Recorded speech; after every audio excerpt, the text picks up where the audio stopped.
ಅವರು ಬೃಂದಾವನವನ್ನು ಪ್ರವೇಶ ಮಾಡಿದ್ದಾರೆ. ಅವರನ್ನ ಇಲ್ಲ ಅಂತ ಯಾರೂ ತಿಳ್ಕೊಳ್ಳುವ ಹಾಗೇ ಇಲ್ಲ.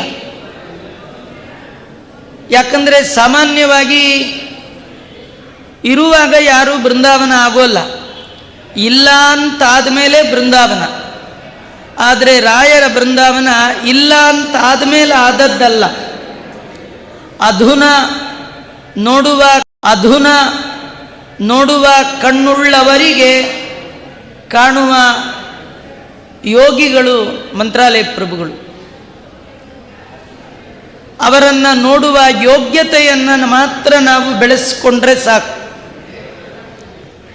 ಇವತ್ತಿಗೂ ಕೂಡ ಅವರ ಬೃಂದಾವನದ ಮುಂದೆ ನಿಂತು ನಿರ್ವ್ಯಾಜವಾದ ನಿಶ್ಚಲವಾದಂತಹ ಭಕ್ತಿಯಿಂದ ಅವರನ್ನು ಒಮ್ಮೆ ಕೂಗಿದರೆ ಸಾಕಂತೆ, ಅವರನ್ನು ಕರೆದರೆ ಸಾಕಂತೆ. ಅವರು ಓ ಅಂತ ಪ್ರತ್ಯುತ್ತರ ಕೊಡ್ತಾರೆ.